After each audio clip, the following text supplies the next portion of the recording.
Welcome to Prayagraj, India. This is the city of Allahabad. That was the old name in central India, and it's very famous for some of its religious places. Varanasi, for example, is not far from here. And that behind me is a house that I spent the last week in. And it's a house with a joint family. It's a house with arranged marriages. Everybody in that house had an arranged marriage, and there's one guy that they're trying to do an arranged marriage for.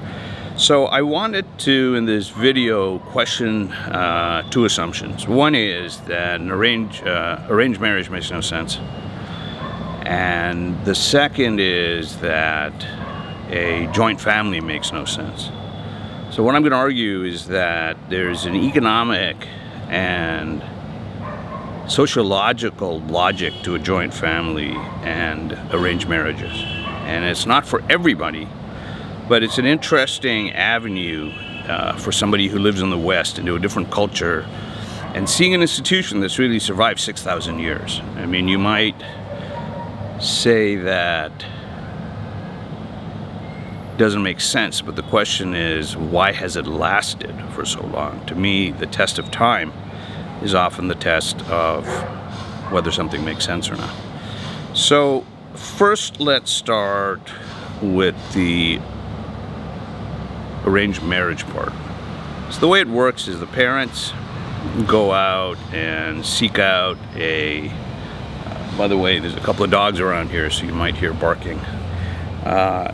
The parents go out and they find a so-called suitable girl. They present it to the boy. They meet and they pick somebody, and usually the parents meet the girl before the meeting with the boy.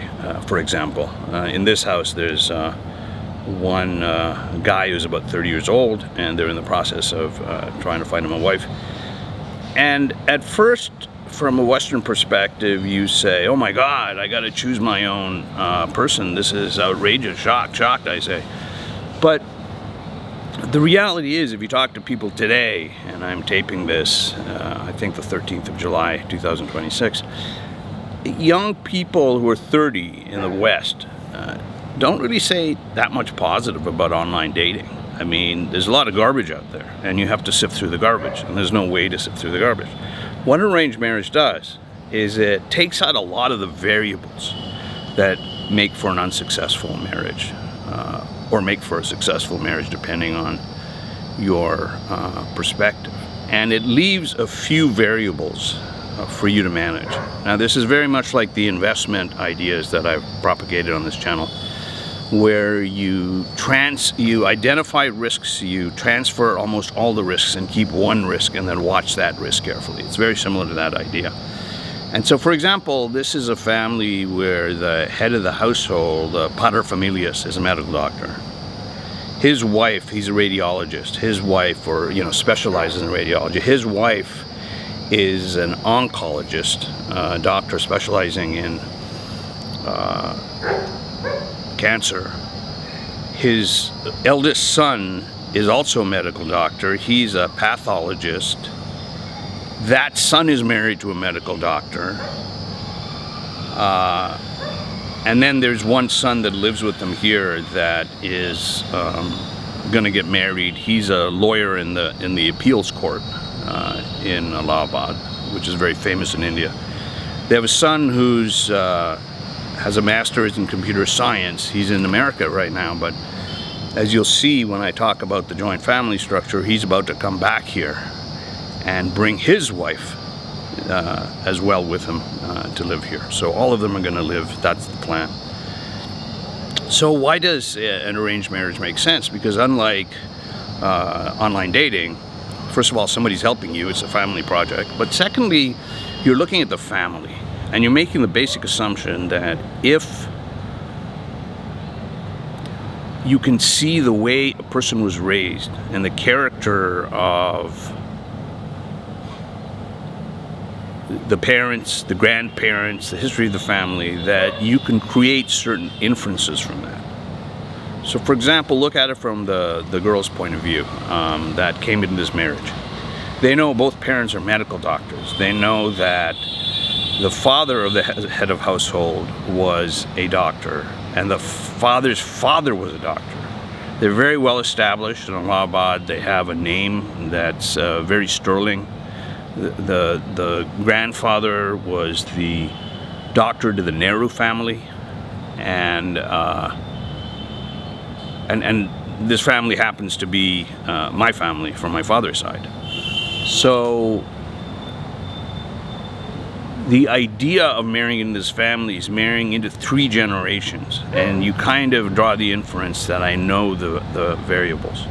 Now, when these women started interacting and choosing, what they knew is they were going to be medical doctors, so there's a good chance that you're going to be with medical doctors. Now, what's the chance that somebody's a crackhead? What's the chance that somebody was abandoned in a car when they were 3 years old? What's the chance there was somebody grew up in a foster home?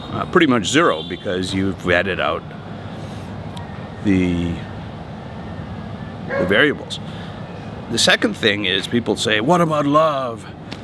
Well, the concept and the assumption in Indian and arranged marriages is that love grows afterwards. You have the character and you grow from there.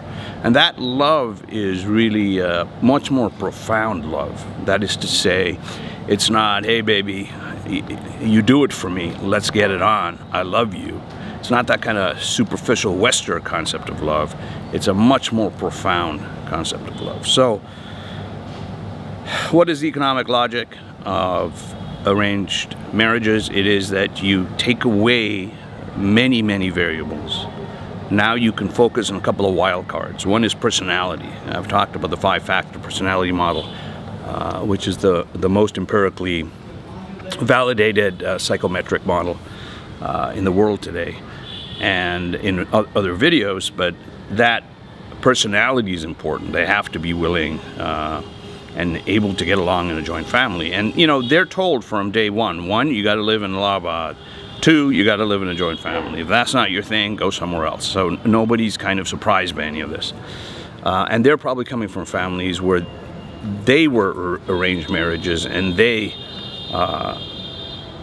lived in a joint family. So, okay, that's that subject. Now let's talk about a joint family. So, and I mentioned this in other videos, a joint family is basically like a giant insurance company.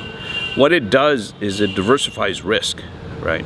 So over here, let's take this family. The paterfamilias is a doctor, the mother is a doctor, the bigger son is a doctor, the bigger son's wife is a doctor, the younger son is a lawyer. So let's say the lawyer, although he's in the appeals court, lawyer, let's just say he gets laid off. What happens? Does he lose his home? Does he lose his car? No, actually they have 4 cars, 4 drivers, 12 servants, what they call servants, domestic workers in the house. He doesn't lose any of that because there's multiple sources of cash flow. Let's say somebody gets sick. Well, first of all, they're all doctors, but even if they weren't doctors, you pool the resources to pay for the illness, or you get, you know, there's a communal approach to paying for medical services. What happens if you get old? Well, there's 3 generations here. There's Papa Bear, there's the sons, and then now the son has created a grandchild, and the grandchild is there. The grandchild has 2 nannies. So one works 12 hours, the other works the other 12 hours. So there's this infrastructure there, and it's nothing more than a risk diversification. So think about childcare. No problem with childcare. There's a grandparent sitting around. Plus there's nanny sitting around. What about unemployment? No problem. There's diversification of cash flows. What about ill health? No problem. There's a pooling of capital, and you get your health care taken care of, right? What about old age homes? No problem. I know a number of joint families here in Calcutta where the older person gets 2 equivalent of nannies, you know, 2 people to take care of the older person. And the family, you know, they just live in the family and they just have a lot of people helping them. So, to sum up, institutions survive for a reason. And my hypothesis is that in the modern day of dating, the arranged marriage actually makes a ton of sense. Now, I didn't get married through an arranged marriage, but I used to kind of, like most people, have questionable assumptions about these arranged marriages until I lived for a week here.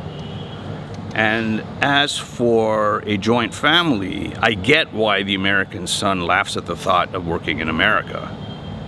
Because he won't have 12 servants, he won't have 4 cars with 4 drivers, he won't have this pooled risk profile, he won't have multiple sources of cash flow, he won't have daycare, he won't have healthcare, he won't have old age assisted living facilities.